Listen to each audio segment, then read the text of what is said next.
আসসালামু আলাইকুম। আজকে আমি বেশ মজাদার বাটার স্কচ পুডিং নিয়ে চলে আসছি। আশা করছি এই রেসিপিটি আপনাদের কাছে ভালো লাগবে।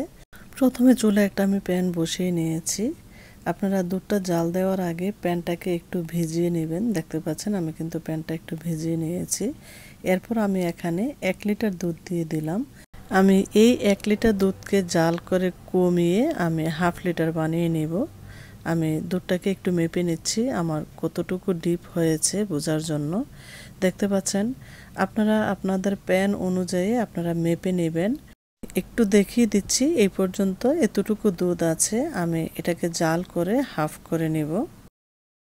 আপনারাও যেই প্যানে দুধটাকে জাল করবেন এইভাবে যে কোনো একটা কাঠি বা স্কেলের মাধ্যমে মেপে নিতে পারেন। এতে করে বুঝতে সহজ হয় আমরা দুধটাকে জাল করে কতটুকু কমিয়েছি। আমরা যখনই দেখতে পারবো যে হাফ হয়ে গেছে তখন আমরা চুলা থেকে দুধটাকে নামিয়ে নেব। দুধটা জাল করতে করতে অনেকটাই শুকিয়ে গেছে আর আমার উদ্দেশ্য হচ্ছে 1 লিটার দুধকে জ্বালিয়ে আমি হাফ লিটার বানিয়ে নেব। এখন আমি একটু চেক করে নেব দুধটা কতটুকু হয়েছে। দুধটাকে জাল করে শুকিয়ে আমি হাফ লিটার বানিয়ে নিয়েছি। এখন আমি দুধটাকে চুলা থেকে নামিয়ে নেব।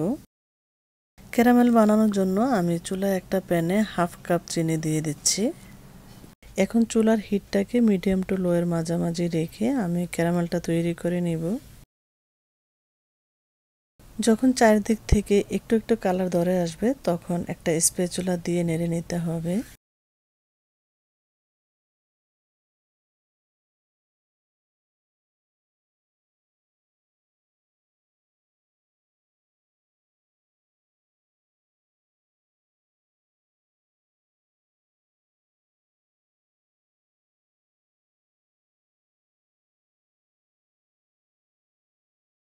পুরো চিনিটা গলে যাওয়ার পর এখানে 2 টেবিল চামচ পরিমাণ বাটার দিয়ে দিতে হবে।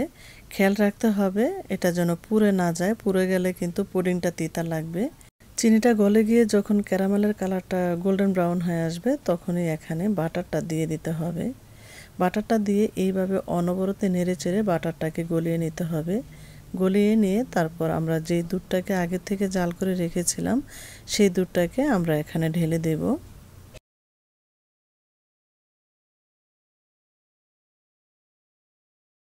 বাটারটা গলে যাওয়ার পর এখন আমি সাথে সাথে যে আগের থেকে দুধটা জাল করে রেখেছিলাম সেটা দিয়ে দিলাম।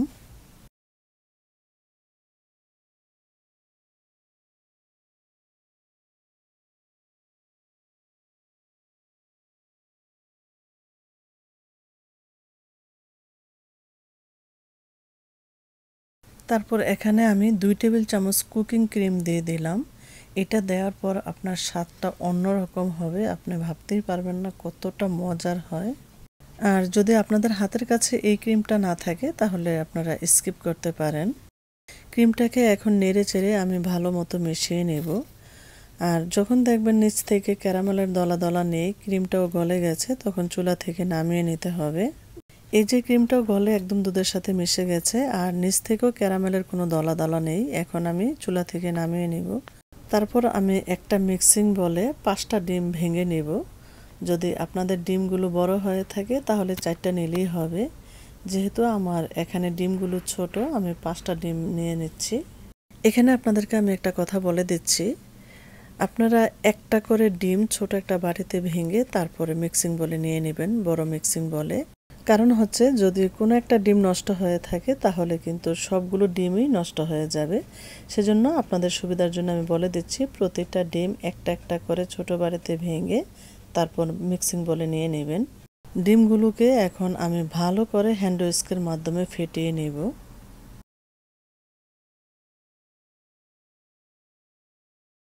কিছুক্ষণ ফেটিয়ে নিয়ে এখন আমি এখানে হাফ চা চামচ পরিমাণ ভ্যানিলা এসেন্স দিয়ে দিলাম। ভ্যানিলা এসেন্সটা বেশি দিতে যাবেন না, কারণ অনেক সময় দেখা যায় কি ভ্যানিলা এসেন্স একটু বেশি পড়লে এর থেকে বাজে একটা গন্ধ আসে ভ্যানিলা এসেন্সের। সেজন্য বলছি আমার রেসিপি ফলো করে যদি আপনারা প্রতিটা জিনিস এক্স্যাক্টলি পরিমাণে ব্যবহার করেন তাহলে দেখবেন বাটার স্কচ পুডিং খেতে কতটা সুস্বাদু হয়। ডিমগুলোকে ভালোভাবে ফেটিয়ে নিয়ে তারপর এখানে আমি ক্যারামেল দুধটা দিয়ে দিচ্ছি। আর অবশ্যই বলবো দুধটাকে কিন্তু ভালো করে ঠান্ডা করে নিতে হবে। ক্যারামেল দুধটা আমি ডিমের সাথে ভালো করে মিক্স করে নিয়ে এখন যেই মোল্ডে আমি সেট করব পুডিংটা সেই মোল্ডে ঢেলে দিব। আমি একটা ছাঁকনির মধ্যে ঢেলে দিচ্ছি, এতে করে যে নির্যাসটা থাকবে ওইটা ছাঁকনির মধ্যে আটকে থাকবে। এখন আমি একটা স্প্যাচুলার মাধ্যমে এইভাবে নাড়তে থাকবো।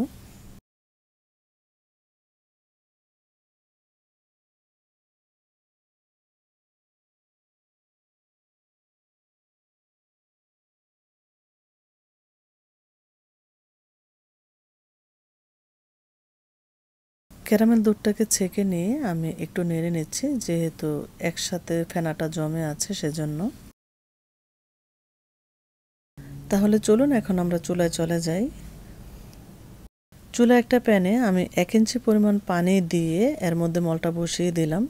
পানি কিন্তু অবশ্যই বেশি দেওয়া যাবে না, না হয় কিন্তু যখন পানিটা বলক চলে আসবে তখন বলক এসে পুডিংয়ের উপর এসে পানিটা পড়বে। পুডিংটা বসিয়ে দিয়ে এখন চুলার মিডিয়াম আঁচে আমি এটাকে বয়েল করব 30 মিনিটের জন্য।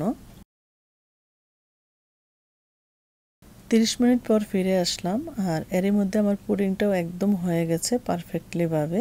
এই পুডিংটাকে আমি নর্মাল টেম্পারেচারে রেখে ঠান্ডা করে তারপর আমি ফ্রিজে রাখবো 3-4 ঘন্টার জন্য। 3-4 ঘন্টা পর আপনাদেরকে আমি সার্ভ করে দেখিয়ে দেব।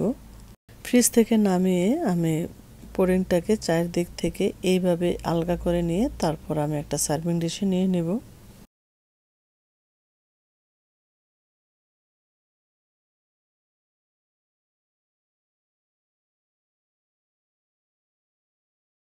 এবার পুডিংটাকে আমি এইভাবে লম্বালম্বি করে কেটে নিচ্ছি, আপনারা আপনাদের পছন্দ অনুযায়ী কেটে নেবেন।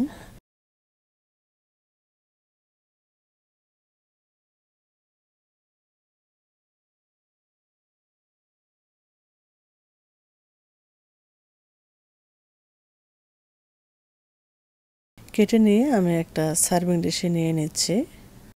আপনার হাতের এই পুডিং যে খাবে সে আবার রিকোয়েস্ট করবে আপনি এই পুডিং বানিয়ে খাওয়ার জন্য।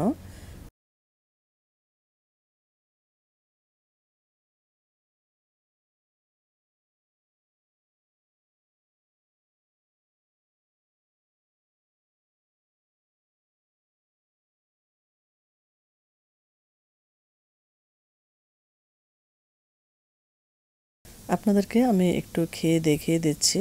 দেখুন ভিতর থেকে কিন্তু একদম স্মুথ হয়েছে আর একদম সফট হয়েছে। আর এটা খেতে যে কতটা সুস্বাদু হয়েছে, বানিয়ে না খেলে খুব মিস করবেন। তাহলে আজকের মতো এখানে বিদায় নিচ্ছি। সবাই ভালো থাকবেন, আবারও দেখা হবে কোনো এক নতুন রেসিপির সাথে। আল্লাহ হাফেজ।